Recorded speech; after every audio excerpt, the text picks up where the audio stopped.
Ayan, may dumating dito. Ang laki pong generator.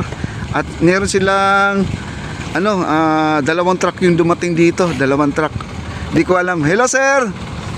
Ayan po ay may dala silang lifter guys. Kasi itong malaking generator na to, ay gagamitin na rin siguro nila dito sa loob guys. Itong kasi nandito kasi yung L3 hindi sila makapasok. Di ko lang alam kung dito ba talaga yan sa labas o sa loob yan. Ayan, ang laki ng generator Ayan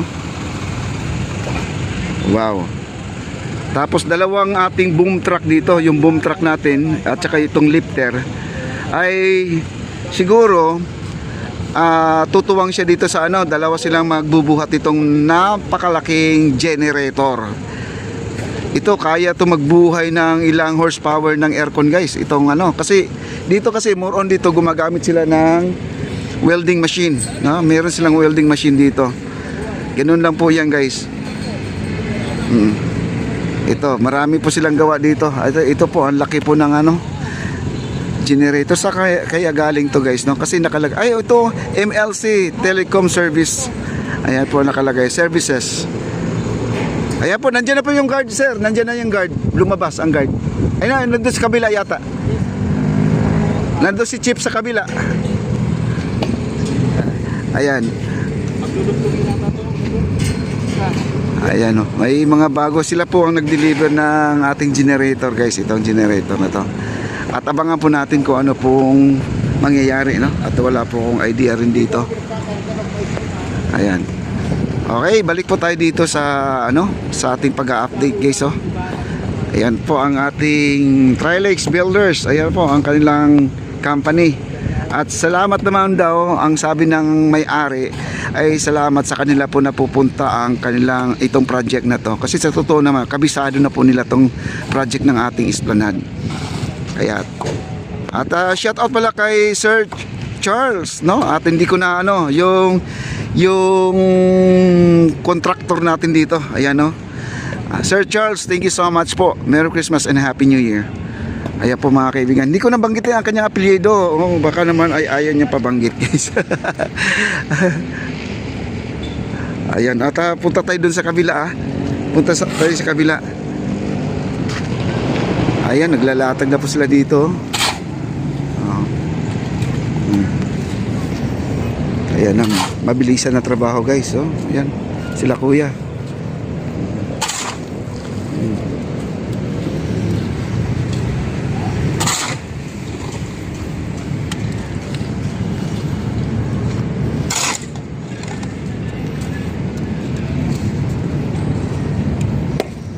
Ayan at inayos na po yung gilid nag sila sa gilid, nag-umpisa sila sa gilid, side muna.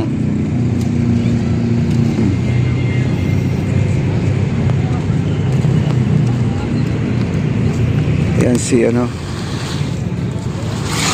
Sir, shoutout mo rin yung channel mo ulit. Papa J, Papa Jan, Papa Jun. Oo, Papa Jun. Ayan po mga kaibigan, suportahan po natin. Papa Jan. Papa Jan ba? Papa Jan? Papa J. Papa J lang, oo. Para madali lang i-type guys, Papa J lang, Ito po si Papa J, suportahan niyo po guys. Ayan. Hindi siya makapag-vlog guys dahil gawa ng busy sa ganitong project, At wala po siyang time na mag-vlog. At hindi naman din siya pwedeng mag-vlog habang siya ay may ginagawa, Kasi may istorbo po.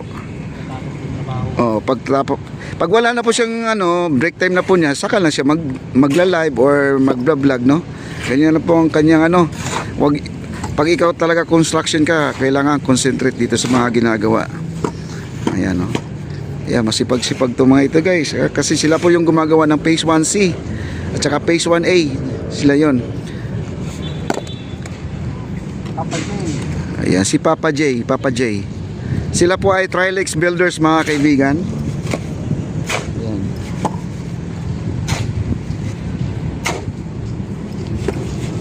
Ayan sila Kuya Paul. Nakita po natin doon sa kabila. Naglalatag sila Kuya Paul.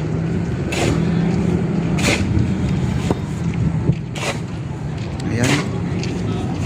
Wow. Grabe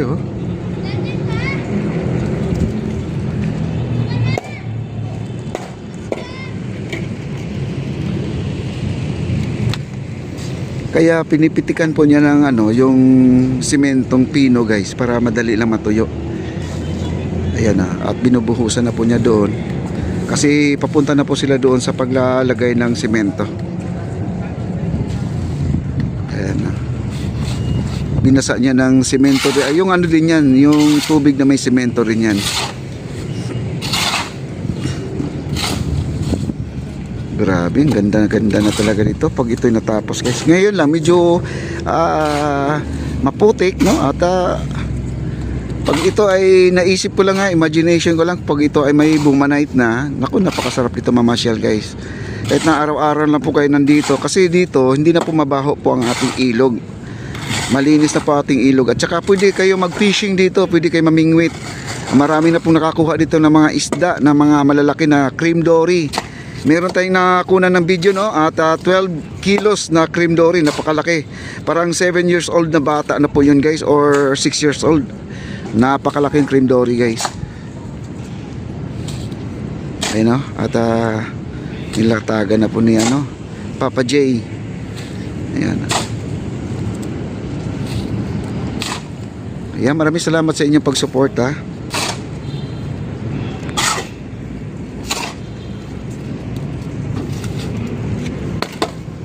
Kaya po may bago tayong dating na generator doon. Hindi pa natin alam kung saan po nila ilalagay yung ano, generator na yan. Ayan na po. At mabanti na po si Papa J, no? At buhos-buhos na po siya ng mga powder. Yung ano, yung pinong simento para madali na matuyo. Ayan, no? At buo na po siya guys, oh. Ayan, no? Wow. Congratulations naman sa ating gobyerno ng ating pamahalaang Marcos administrasyon.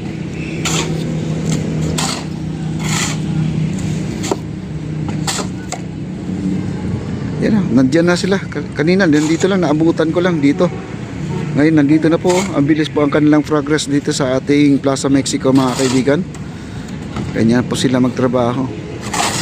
Habang may oras pa sa pagtatrabaho, no, wala silang pahinga. Pero kung wala namang materialis, pahinga talaga, no?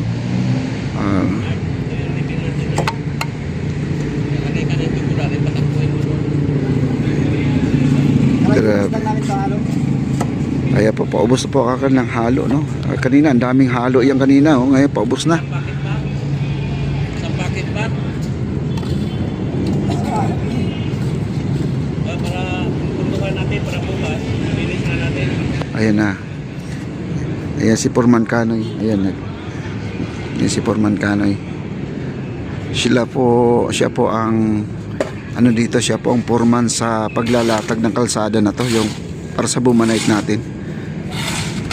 Kaya po tinatanggal na po nila yung mga ano, pinakinis na po, simentado din pala itong ilalim nito. Kala ko naman ano. Simento pala to, sir, no? Di natanggalin to? Di na. Ayan o guys, oh, wala nang problema. Oo, bumanite na lang. Ayan, bumanite to guys, ha. Ayan o, kita nyo naman, tatamaan yung marker at saka yung sulat na ano, ito yung tubo, oh. Ayan o, matatamaan yan, oh, yung nakasulat dyan sa aluminum. Sa ano ba yan? Ano ba yan?